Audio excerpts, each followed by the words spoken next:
Alhamdulillah, wassalatu wassalamu ala rasulillah. Bienvenue à tous et à toutes. Dans cette vidéo, Cheikh Al-Arabi va répondre à 10 questions les plus importantes concernant le sacrifice de l'Aïd, selon le madhab malikite. Alors, Cheikh Al-Arabi, première question. Quel est le statut du sacrifice? Bismillah wa salatu wa salamu ala rasulillah wa ala alihi wa sahbihi wa man wala. En ce qui concerne le statut du sacrifice dans le rite maliki, donc ce qu'il faut savoir, c'est que ce n'est pas une obligation mais une sunna, comme l'imam Malik rahimahullah l'a rapporté dans Al-Muwatta. Il a dit laysat biwajiba walakinnaha sunnah. Et en ce qui concerne l'istidlal, la preuve d'argumentation qu'il a utilisée, il a rapporté un hadith du prophète sallallahu alayhi wa sallam lorsqu'il dit idha dakhala dhil hijjah, lorsque Dhul Hijjah entre, lorsque le mois de Dhul Hijjah entre, fala ya'khudhanna, que personne ne coupe ses ongles ni ses cheveux, ses poils en d'autres termes, jusqu'au jour du sacrifice pour celui qui souhaite sacrifier. Et il a bien dit liman arada an yudahi. Et Cheikh Zarqani il a expliqué que man arada dans Sharh al-Muwatta, il a expliqué que man arada veut dire celui qui souhaite ala sabil al-khiyar, dans c'est sélectif, celui qui veut il le fait, celui qui le fait pas ne sera pas châtié pour cela, mais c'est une sunna recommandée. Par contre, l'imam Malik insiste sur le fait que la personne qui est dans l'aisance et qui a les moyens et les capacités pour le faire, qu'elle est dans l'obligation tout de même de le faire, et c'est réprouvé pour elle si elle ne le fait pas. Pourquoi? En vertu du hadith du prophète sallallahu alayhi wa sallam, lorsqu'il dit man wajada sa'atan, celui qui trouve une aisance ou une facilité pour le faire, le sacrifice, wa lam yudahi, il a dit et qu'il ne le fait pas, fala yaqrabanna musallana. Le prophète sallallahu alayhi wa sallam, il a dit qu'il n'approche pas nos lieux de prière. Et ici dans le hadith il a bien utilisé al-musalla, donc il est même recommandé d'effectuer la prière de l'Eid pour l'imam et les fidèles dans des grands emplacements qu'on appelle al-musallayat et sortir des mosquées. Qui est concerné par le sacrifice? Ceux qui sont concernés dans le sacrifice sont celui qui peut, parmi les hommes, les femmes, les enfants qui ont atteint l'âge de la puberté et de la raison, les grands, le voyageur, le résident et le libre.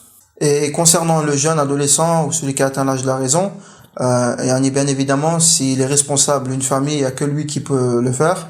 Dans ce cas-là, il est concerné dans le sacrifice. Mais si son papa ou une personne responsable de lui dans une famille s'occupe de cela, dans ce cas-là, il n'y a pas de mal. Ensuite, s'il veut le faire en plus, par exemple, si le responsable du foyer sacrifie la bête et que lui veut en sacrifier une, c'est valable pour lui. Est-ce qu'une femme peut sacrifier? La femme, bien évidemment, peut sacrifier, il n'y a pas de mal, et surtout si elle vit toute seule ou avec des enfants à sa charge qui sont en bas âge et qu'elle souhaite le faire, il n'y a aucun problème. C'est d'ailleurs pourquoi il y a un hadith rapporté dans le Bukhari, dans lequel Abu Musa al-Ash'ari, radiyallahu anhu, il recommandait à ses filles, ou il commandait à ses filles, que de sacrifier les bêtes qu'il avait rapportées le jour de l'Eid. Est-ce qu'on peut déléguer le sacrifice, par exemple, à une association? Oui, bien sûr, on peut déléguer. Comme on a dit tout à l'heure, si la personne l'a fait elle-même, il n'y a pas de mal. Mais si la personne délègue une autre personne en voyant aussi l'intérêt général dans le faire, ce qu'on appelle le maslaha, si par exemple une personne souhaite déléguer une association approuvée qui s'occupe de cela, dans les pays les plus pauvres, les plus démunis, dans ce cas-là, il n'y a pas de mal et c'est même recommandé car la personne aura une double récompense. La première, d'avoir nourri des personnes qui n'ont jamais goûté à la viande, si ce n'est une fois par an ou peut-être une fois dans leur vie, mais aussi d'avoir permis la pratique du sacrifice de l'Eid à ces derniers. Et ceci est fortement recommandé en ce qui concerne l'intérêt général, et il n'y a pas de mal. Quel est le meilleur entre le faire soi-même ou déléguer une association? Comme on a dit tout à l'heure, le faire soi-même, ça reste toujours le meilleur dans le madhab, c'est ce qui est le plus avancé. Par contre, si la personne met l'intention pour l'autre, elle sera doublement récompensée. Quel est le meilleur? Donner de l'argent pour sacrifier ou le faire soi-même? Alors bien évidemment, le meilleur c'est de le faire soi-même en vertu de la parole d'Allah subhanahu wa ta'ala lorsqu'il dit fasalli li rabbika wanhar. Donc dans le madhab de l'imam Malik, c'est le dalil le plus fort, le plus imposant concernant le fait de le sacrifier soi-même. Fasalli li rabbika wanhar, qui veut dire et prie fasalli li rabbik, et prie sur ton Seigneur, pour ton Seigneur, wanhar, et sacrifie. Et ici les ulama du tafsir ont dit que sacrifier fait référence au fait de sacrifier Yawm al-Nahr, le jour de l'Eid. Ensuite, en ce qui concerne maintenant l'incapacité de le faire, si une personne ne peut le faire pour X raisons, alors dans ce cas-là, il n'y a pas de mal à ce qu'elle délègue une personne pour qu'elle puisse le faire, et sa udhiya est acceptée, et la personne aussi qui le fera à sa place sera aussi récompensée. C'est ce qu'on appelle la délégation de la charge. Est-ce qu'on peut s'associer dans une offrande? Alors effectivement, on peut s'associer dans une offre, dans un sacrifice. Pourquoi? En vertu du hadith du prophète sallallahu alayhi wa sallam lorsqu'il a parlé de l'badana. Al-badana, bien évidemment, ça fait référence au bovin, tout ce qui est vache, etc. Donc il n'y a pas de mal, on appelle ça l'ishtirak, il n'y a pas de mal à s'associer, et par contre le nombre ne doit pas dépasser 7. Donc dans le fiqh, 7 personnes peuvent se cotiser pour une vache, mais pas un mouton. Et c'est l'avis le plus juste, car chaque personne responsable de son foyer doit sacrifier une bête ovin ou bovin. Donc s'il choisit un mouton par exemple, dans ce cas-là, il sacrifiera pour toute sa famille et il pourra pas faire ce qu'on appelle l'ishtirak, yani s'associer avec par exemple son frère ou sa sœur, etc. et se partager le mouton. Par contre, si maintenant on a des gens dans un même foyer qui travaillent, masalan, on a le fils qui travaille, la fille qui travaille, le père qui travaille, etc. Et que c'est le père qui s'occupe du foyer, bien évidemment c'est à lui de sacrifier. Donc si eux tous cotisent dans un même foyer et ils donnent au père, au responsable du foyer, dans ce cas-là, ceci est permis étant donné que c'est dans le même foyer. Par contre, si ça sort du contexte du foyer, alors dans ce cas-là, on ne peut pas s'associer, à l'exception de la vache, auquel on a le droit de s'associer avec 7 personnes. Peut-on sacrifier pour un défunt proche? Alors, en ce qui concerne le fait de sacrifier pour les défunts, bien évidemment, faut bien se situer concernant la question. Donc, sacrifier pour un défunt s'il a fait le vœu de sacrifier mais il est mort, est-ce que c'est permis? Comme par exemple, si nos parents ont fait le vœu de sacrifier et on les perd avant l'Eid, qu'Allah nous en préserve, est-ce qu'on peut sacrifier à leur place? Tout simplement, dans le fiqh maliki, l'imam Malik rahimahullah, il a dit wala yu'jibuni an yudahi ala abawayhi al-mayyitin. L'imam Malik, il a dit, et il ne me plaît pas que de sacrifier la bête au nom d'Allah, bien sûr, à l'occasion des parents qui sont morts. Voilà ce qu'il a dit l'imam Malik rahimahullah. Donc dans le madhab, c'est déconseillé. Bien évidemment, on rentre pas dans le cas où la question, si on la pose, c'est pas dans le cas où sacrifier pour des morts, c'est-à-dire pour Sidi Fulan, comme ce qui se passe, ces actes de shirk, etc. Ceci n'est pas relaté dans la sunna, et bien sûr ceci est très grave et ça rentre dans le contexte de l'associationnisme, le plus grand péché de l'islam. Là, la question elle est claire, est-ce qu'on peut sacrifier s'ils ont fait vœu de sacrifier? Dans ce cas-là, il n'y a pas de mal. On peut dans certains madhahib, mais là, dans le madhab de l'imam Malik, al-qawl al-rajih al-karahiyya. Yani c'est makruh, c'est fortement déconseillé que de le faire. Quels sont les jours où l'on peut sacrifier? En ce qui concerne les jours du sacrifice, donc les jours du sacrifice débutent à partir du 10e Dhul Hijjah, qui est le jour de l'Eid, donc tout de suite après la prière de l'Eid. Donc dans le fiqh maliki, il faut attendre que l'imam sacrifie pour qu'on puisse sacrifier. Donc ça, c'est l'avis le plus imposant dans le fiqh maliki, le plus prépondérant, c'est que l'imam sacrifie et ensuite nous on sacrifie en vertu du hadith où le prophète sallallahu alayhi wa sallam il a dit que celui qui a sacrifié avant que je sacrifie, il n'aura profité que de la viande. En d'autres termes, en résumé approximatif, c'est-à-dire qu'en fait son sacrifice ne sera pas pour l'Eid. Et par contre, il y a d'autres avis en dehors du madhab qui dit que la condition à ce que l'imam sacrifie n'est pas une obligation formelle, et que la personne, une fois qu'elle a effectué la prière de l'Eid, etc., la khutbah, elle peut directement se rendre dans le lieu du sacrifice et sacrifier la bête. Donc ça commence le 10 Dhul Hijjah, après que l'imam ait sacrifié sa bête. Dans ce cas-là, on peut sacrifier notre bête, et cela s'étend jusqu'au 12 Dhul Hijjah, et la fin c'est la prière de l'Maghrib. Alors quand est-ce qu'il est recommandé de le faire? En soirée ou en journée? Allah Ta'ala dit dans le Coran al-Karim وَاذْكُرُوا اللَّهَ فِي أَيَّامٍ مَعْلُومَاتٍ. Évoquez Allah Ta'ala dans des jours ma'loumat, bien connus. Et ici c'est un istidlal que les Malikiyya ont utilisé pour dire que la journée c'est mieux que la nuit, étant donné que Allah Ta'ala, il a dit de l'évoquer la journée, et il fait aussi référence pendant ces jours bien connus au Yawm al-Nahr, le jour de l'Eid. Donc si c'est fait avant la prière, si c'est fait avant le zénith, c'est-à-dire avant midi, avant la prière de Dhuhr, dans ce cas-là, c'est encore meilleur. Si c'est fait après la prière de Dhuhr, c'est moins meilleur que si ça avait été fait avant la prière de Dhuhr. Si c'est fait après la prière de l'Asr, c'est moins meilleur que si ça avait été fait avant la prière de Dhuhr, etc. Et chaque jour, plus on retarde un jour, il n'y a pas de mal. Ça a été prescrit jusqu'au 12. Il n'y a pas de mal, mais plus on retarde, moins on aura de la récompense, comme si on l'avait fait le jour même. Alors, que faut-il dire avant de sacrifier? Alors, il est recommandé de dire Bismillah. Ça, c'est l'obligation pour que la bête soit sacrifiée. Donc, lorsqu'on avait questionné l'imam Malik, rahimahullah, sur le fait d'avoir omis de dire Bismillah par oubli, bien évidemment, est-ce que la bête est acceptée? Et lui de dire, la bête le sacrifice est accepté sans aucun problème, mais cela est déconseillé. Bien évidemment, Allah Ta'ala dit dans le Coran Karim, فَكُلُوا مِمَّا ذُكِرَ اسْمُ اللَّهِ عَلَيْهِ. Manger là où le nom d'Allah Ta'ala a été prononcé, c'est-à-dire à travers le bête.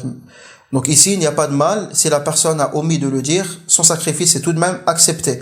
Et ensuite, il est conseillé de dire après Bismillah, Allahu Akbar.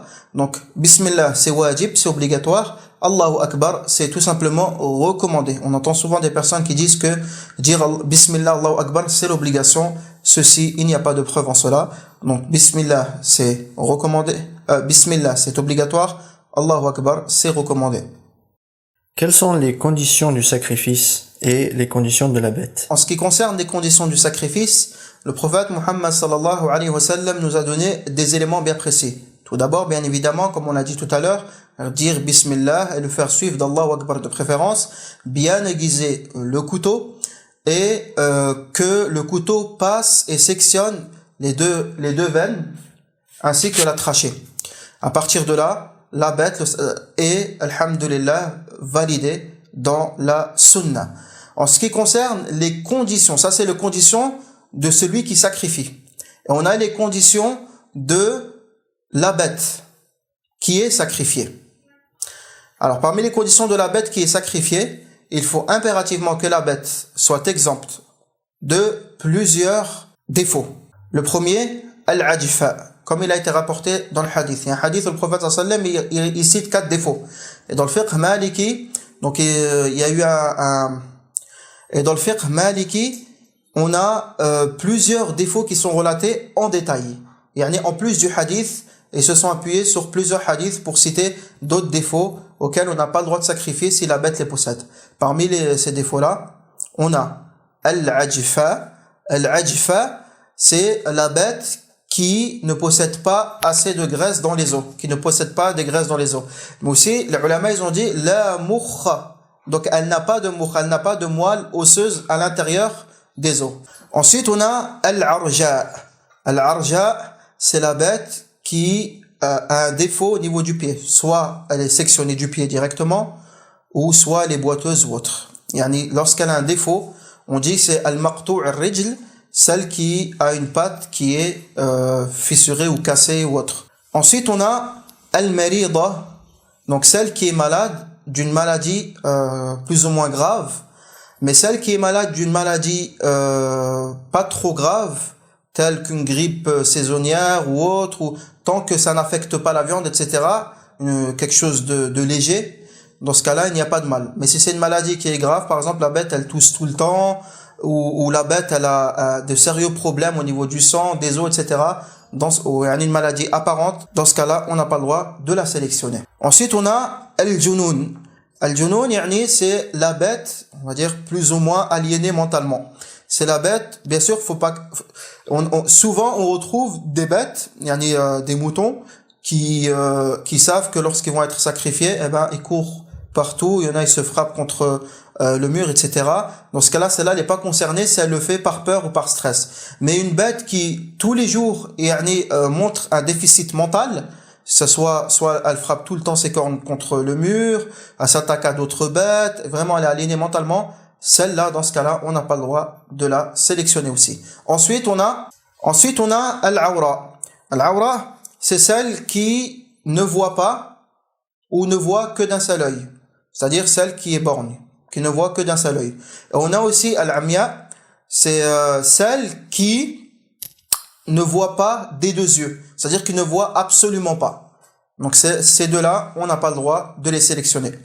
Ensuite, on a al-bakhra, c'est celle qui dégage une haleine forte et nauséabonde. Les ulama, ils ont expliqué tout simplement par le Malikiya que si elle dégage une haleine forte et nauséabonde, c'est qu'elle a des problèmes au niveau de l'intestin, et dans ce cas-là, on n'a pas le droit de la prendre. Ensuite, on a dit al-batra. Al-batra, c'est la bête qui ne possède pas de queue. Bien sûr, il y a quelques caractéristiques détaillées dans le fiqh. Si elle possède un tiers de sa queue, dans ce cas-là, il n'y a pas de problème.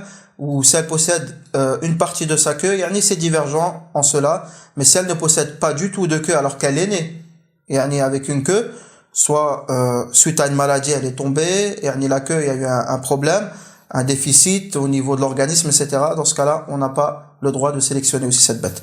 Ensuite, on a mashquqat al-udhunayn ou al-udhun, celle qui a une coupure au niveau de l'oreille. Alors, si cette coupure-là, par rapport au volume de l'oreille, à la dimension de l'oreille, est au-delà de 1/3, dans ce cas-là, on la choisit pas. Si c'est en bas de 1/3 par rapport au volume de l'oreille, dans ce cas-là, il n'y a pas de mal à la sélectionner. On parle de la coupure au niveau de l'oreille. Ensuite, on a maksuratu sinnin, celle qui a des dents cassées. Et encore, en cela, il y a des divergences. Ça dépend pourquoi les dents sont cassées. Est-ce que c'est suite à une maladie grave ou est-ce que c'est parce que elle a mangé quelque chose qu'il ne fallait pas et ça lui a brisé ses dents. Ensuite, on a le mouton qui possède un déficit au niveau de sa corne. Alors, soit sa corne, elle est cassée. Pourquoi au niveau de la corne? Tout simplement parce que généralement, les cornes y tombent lorsqu'il y a une maladie souvent. Donc, ça se fragilise et il se casse. Donc là, dans le fiqh maliki, et même dans la plupart des madhahib d'ailleurs, on ne choisit pas une bête qui est née avec des cornes et qui par la suite, les cornes tombent. Suite à une maladie ou autre. Par contre, si maintenant cette maladie elle a été traitée et que la bête a guéri et que ses cornes se stabilisent, je ne sais pas par quel autre moyen médicinal, dans ce cas-là, il n'y a pas de mal à la sacrifier à partir du moment où la maladie a été traitée. Ensuite, on a sam'a, c'est celle qui a des oreilles vraiment petites, des toutes petites oreilles. Celle-là, on ne la sélectionne pas parmi les bêtes relatives au sacrifice. Et enfin, on a ce qu'on appelle al-bukma, celle qui a peu de voix ou qui a du mal à s'exprimer. Vous savez, certaines bêtes, les bovins ou les ovins lâchent un cri. Si celle-là n'arrive pas à lâcher un cri ou encore son cri, et on ressent qu'il y a un déficit. Pour ceux qui connaissent, ceux qui sont soit experts ou soit dans le domaine, reconnaissent directement la bête lorsqu'elle a un problème au niveau de la voix. Dans ce cas-là, on ne la sélectionne pas aussi. Voilà les conditions auxquelles il faut faire très attention et il faut être très vigilant concernant le critère de sélection des bêtes. Une dernière question bonus. Par rapport à l'éthique du sacrifice, qu'est-ce qui est mieux de faire ou de ne pas faire lors de l'abattage? Alors, ce qui est recommandé de faire lors de l'abattage, bien évidemment, c'est de bien aiguiser l'arme. Il faut pas que le couteau soit l'objet tranchant. Il ne faut pas que l'objet tranchant soit un os, des ongles et tout ce qui fait référence à l'os, qu'il soit aiguisé ou non. Ça, il faut pas, c'est interdit dans le madhab. Lakin, il faut que ce soit tout ce qui est similaire à une lame, que ce soit une lame de couteau, un sabre ou autre. Bien évidemment, aujourd'hui, dans notre contexte, on va pas utiliser un sabre pour sacrifier. Lakin, ça rentre dans la jurisprudence. Si un jour, maintenant, on est en forêt, on trouve pas comment sacrifier, des personnes auront l'idée, par exemple, déguiser une dent, par exemple, d'une vache qu'il a trouvée, il va sacrifier avec. C'est ce qu'il faisait à l'époque, les tribus arabes. Et le prophète, sallallahu alayhi wa sallam, il a réprimandé ces actes-là. Bien évidemment, il faut que ça soit fait avec une lame tranchante. Donc, que ce soit un couteau bien aiguisé. Et il faut éviter, dans le madhab maliki, de montrer l'arme du sacrifice devant les autres moutons. Pourquoi? Pour la simple et bonne raison que ça les effraie. Et le prophète sallallahu alayhi wa sallam, il a dit, lorsque vous sacrifiez, faites-la de la meilleure des façons. Et il y a aussi un hadith où le prophète sallallahu alayhi wa sallam, il dit de s'abstenir de le faire. Mais le hadith, il est divergent dans la chaîne de transmission. Le fait de montrer le couteau à toutes les bêtes, le fait d'exposer le couteau face à toutes les bêtes qui visionnent la scène. Donc il faut éviter, faire ça proprement, calmement. Mais si dans notre contexte aujourd'hui on vit en Europe, faut faire ça soigneusement, essayer de choisir des endroits pour et appropriés.